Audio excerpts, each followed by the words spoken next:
Mailalarawan si Ginoong Mario na isang masipag na guro, 30 taong gulang, bunso sa magkakapatid, walang asawa at naninirahan sa Kanumay West sa lungsod ng Valenzuela.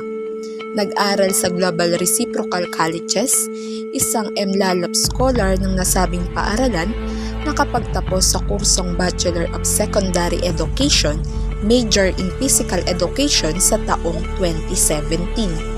Kasalukuyan siya nagtuturo sa subject ng MAPE para sa Baitang 8 sa sekundarya ng Tandangsora Integrated School sa lungsod ng Caloocan. Siya ay isang sport coordinator para sa badminton at nag-organisa ng National Drug Education Program sa kanilang paaralan upang magkaroon ng kaalaman ang mga mag-aaral tungkol sa programang ito.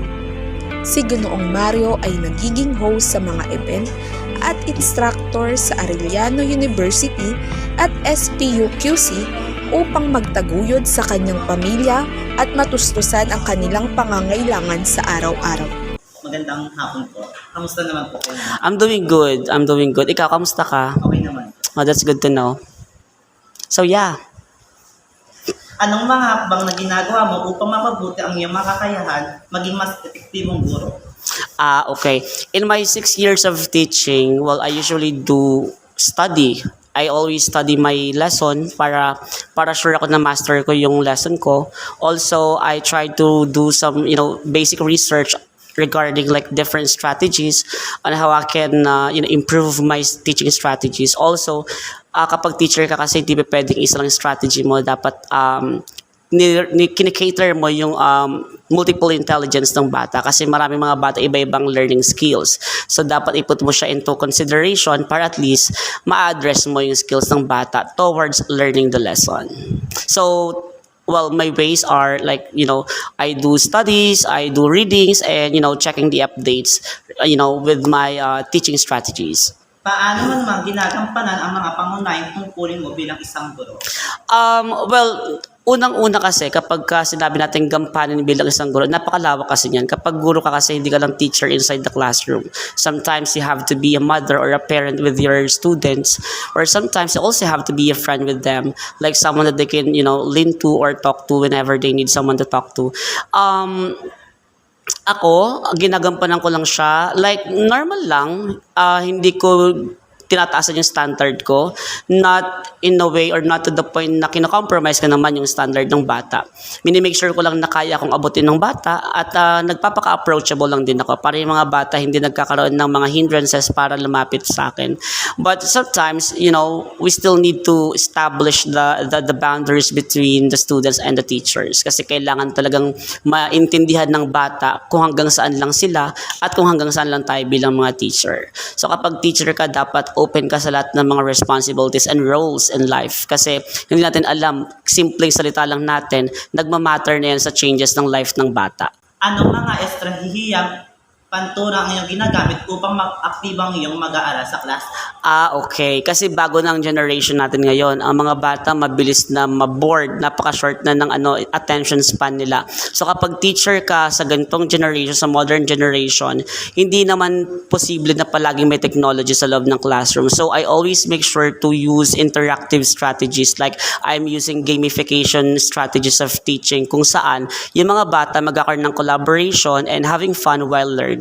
Pero, minsan mahirap i-manage yung mga ganong strategies. So, bago ka gumamit ng mga gamification strategies, dapat marunong ka muna magbigay ng clear instructions. Para yung bata, merong guides or naiintindihan ng malinaw yung guidelines kung paano laruin yung activities kung saan lahat sila magpa-participate actively. Ano mga hakbang ginagawa mo para mapanatiling maayos at disiplina sa class? Una pa lang, let's say for example, the opening of the school year, nag-establish na kagad ako ng house rules inside the class. Para yung mga bata, alam kagad nila kung ano yung mga dapat at hindi dapat ginagawa inside the classroom, inside the school, and while having the discussions in the class. Tapos, hindi ko naman sila masyadong kinokontrol. I am still giving them the freedom to be themselves. It's just that kailangan minsan nating i-establish yung yung house rules nga na bibigyan natin sila ng mga consequences kapag may mga mali silang ginagawa, but not literally giving them the consequences directly. We still have to, ask them why they did that, like the root cause kung bakit nila ginagawa yung mga bagay-bagay, at saka ipaintindi natin kung bakit natin ginagawa yung mga consequences. Para yung mga bata hindi natatakot sa consequences.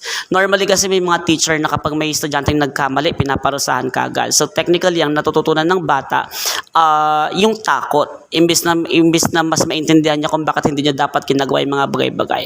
So kailangan lang natin ipaunawa sa mga bata kung bakit tayo may mga house rules. So para mapanatiling disiplina, lagi mong i-make sure na binibigyan mo ng sapat na atensyon yung bawat isa inside the classroom. Hindi pa pwedeng isa lang yung lagi mong pinapansin. Most especially yung mga batang slow learner. Meron kasi mga slow learner talaga inside the classroom. So kailangan mo silang bigyan not literally a special time or special attention, but you always have to make sure to make them feel that they belong inside the class even if they are not that good in terms of academics. Paano mo hinihikayat ang mga estudyante maging aktibo sa mga extracurricular activities? Ayan, yan ang pinakamahirap na na parte ng pagiging isang teacher. Minsan kasi mga bata sobrang mahiyain or sobrang matatakotin. So ang isa sa mga technique na ginagawa ko, gumagawa ko ng variation or various activities kung saan yung mga bata may cater ko or ma-address ko yung kanya-kanyang skills. May mga bata na visual learners. So ang kailangan natin gawin para mas maging interested sila sa discussion, bigyan mo sila ng mga visual aids. May mga bata na artistic. So yung activities mo, ilagay mo sa artistic way. Be creative. May mga bata na gusto yung galaw ng galaw. So bigyan mo sila ng physical activity, type of activity, wherein they will be learning while moving. Kasi may mga batang ayaw nang laging nakaupo. So para makater natin yon, kailangan lang natin gumamit ng iba't ibang strategiya para ma-address natin yung multiple intelligence or multiple skills ng bata kung saan hindi sila mali-left over. Anong mga hamon ang inyong naranasan bilang guro at paano mo to nilalabanan o kinakaharap? Bilang guro, ang isa sa mga pinaka problema or struggles na face ko in my 6 years of teaching, yung mga batang walang interest sa pag-aaral. Di ba nasa principles of learning na minsan ang mga bata kahit na pilitin mo mag-aral, kapag hindi sila ready matuto, hindi sila matututo. So yun ang isa sa pinaka-struggle ko bilang isang teacher. May mga bata na palaging absent. So hinaharap ko siya by home visitation. Kinakausap ko yung magulang kung ano ba ang dahilan, bakit nawawalan or bakit hindi pa handa yung bata matuto. Despite of coming to school for like 7 years, 8 years already, bakit ngayong high school hindi pa rin sila interested matuto. So inaalam ko kahit paano yung background ng bata na posible maging cause kung bakit siya nawalan ng gana mag-aral. Then after I discover or after I knew or learned the reason behind of being not interested into learning, doon ako pumapas or doon ako nag-iisip ng paraan kung paano ko i-motivate yung bata. So most of the time, I always talk to my students ng heart-to-heart talk, personal na pag-uusap kung saan pinaparamdam ko sa bata yung pagiging komportable para mas masabi nila yung gusto nila or yung pinaka nararamdaman nila. Then after they open up, doon na ako mag-iisip ng mga interventions. Halimbawa, yung bata kaya hindi siya interested pumasok sa school or kaya hindi siya nagkakaroon ng interest ng pagkatuto kasi baka hindi pa sila marunong magbasa. Nahiya sila magsabi na di sila marunong magbasa. So in that way, at least I'm gonna be able to think of any interventions para mas maakay ko yung bata in terms of the learning process. Paano mo nasusunod ang patakaran ng Code of Ethics sa inyong araw-araw na gawain bilang isang professional? Actually, when it comes to the Code of Ethics, hindi ko naman siya kabisado. Kahit naman siguro sinong teacher or baka merong ilang kabisado. Ang tinatandaan ko lang doon, always be professional. So I always maintain my professionalism inside the classroom or inside the school premises para at least guided ako. Kasi di ba pag professional tayo, alam natin yung restrictions natin. So in that way, I'm able to guide myself or to control myself to be a teacher in front of them. Minsan nga kahit nasa labas tayo ng school, ang tingin sa atin ng mga tao kapag teacher ka, bawal kang magkamali or sana hindi ka nagkakamali. Though, it is really hard to explain to them na may personal din akong buhay, pero pag teacher ka, para maisabuhay mo yung Code of Ethics, kailangan mo lang talaga maging professional all the time. Pero kailangan din naman natin sumabay sa development or sa sa changes ng generation natin. So hindi naman pwede na palagi na lang tayong nasa loob lang ng bahay kasi teacher tayo. So ang sinasabi ko lang, kailangan mo lang kailangan mo magkaroon ng awareness sa mga bagay na sinasabi mo at sa mga bagay na ginagawa mo. Also, you have to know the people that you are interacting with para hindi nako-compromise yung title mo as a teacher. Paano mo mapanatili ang iyong sarili bilang isang guro kasama pagpapahinga at pag-aalaga sa sarili? Time management. Though, kapag teacher ka, hindi natatapos ang trabaho or ang paperworks mo inside the classroom or inside the school.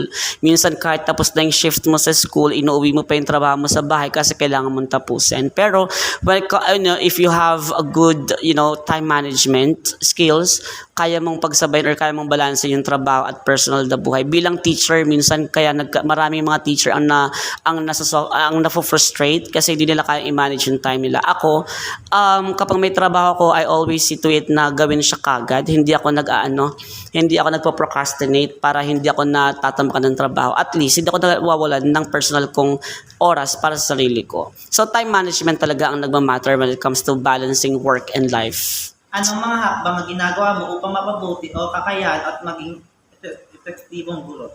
I always make sure that, let's say, every quarter or every year, umattend ako ng mga seminars and workshops para at least na sharpen ko pa rin yung skills ko or na maintain ko yung skills na meron ako. Also, kapag may mga bago akong naririnig, yung mga trends, dapat lagi tayong updated sa mga ganyang bagay. Though, it is very idealistic for a teacher to be updated most of the time. Pero at least kahit papano, i-update mo rin yung sarili mo. And always have a conversation with your mentors or with your colleagues kasi baka may mga bago silang alam na hindi yung paalam. So by conversing with them, you'll be able to learn the new trends na rin. At saka, basa-basa lang din talaga. Basa-basa. Kailangan lang natin i-utilize din yung resources natin through the internet para kahit paano nababasa natin or na-inform tayo sa makabagong update or makabagong balita regarding education. Kasi pag teacher ka, hindi naman natatapos ang pag-aaral mo eh. 'Di ba? Pag teacher ka, continuous yung proseso ng pag-aaral natin. So, why not always, see to it na updated ka sa mga trends na nangyayari around you. So, yeah. Kaya kahit paano, I'm confident naman na kahit paano na maintain ko yung skills na kailangan ng isang guro. I'm not perfect, I'm not very good, but I'm always making sure na lagi akong nasa 101% ng effort ko when it comes to teaching. Anong mga payo mo para sa makabagong guro o nais maging isang guro na nais maging matagumpay sa kanilang profesyon? Kailangan nyo munang siguraduhin yung decision nyo kung gusto nyo maging teacher. Kasi ang pagiging teacher ay di parang isang kanin na mainit na kapag sinubo mo tapos napasok ay idudura mo. No. Ang pagiging teacher is a lifetime decision. Kasi kakainin or aagawin ng pagiging teacher ang personal mong buhay, habang nagtuturo ka. So, kailangan mo nang siguraduhin. At dapat, alam mo or handa ka sa mga pagsubok. Kapag teacher ka, ang daming pagsubok.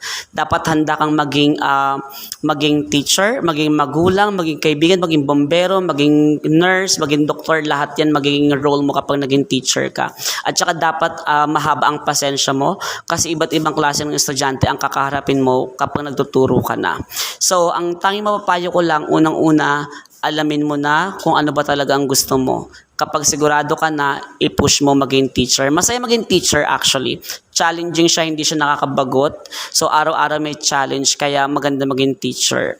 At saka dapat, i-manage mo yung expectations kasi hindi naman ganun kalaki talaga ang sahod ng pagiging teacher, lalo dito sa Pilipinas. Pero, sasapat naman kahit papano. Meron ka na po bang nailabag sa Code of Ethics? So far, in my 6 years of teaching, wala pa naman. Kasi tulad ng sinabi ko kanina, kapag lagi mo isinasabuhay or isinasaisip yung pagiging professional, magiging guided ka sa mga dapat at hindi dapat ginagawa ng isang teacher. At saka, minimake sure ko lang din talaga na professional ako palagi, lalo na kapag umaharap ako sa bata at sa mga kapwa ko teacher at sa mga magulang ng mga bata. So kailangan professional ka lang para maiwasan mo magkaroon ng violations sa code of ethics ng teacher. So yes. My name name is Mario Armaligon Jr. I'm single and a graduate of Bachelor of Secondary Education major in Physical Education. I'm from Global Reciprocal Colleges and LaLab Scholar, and I graduated last 2017.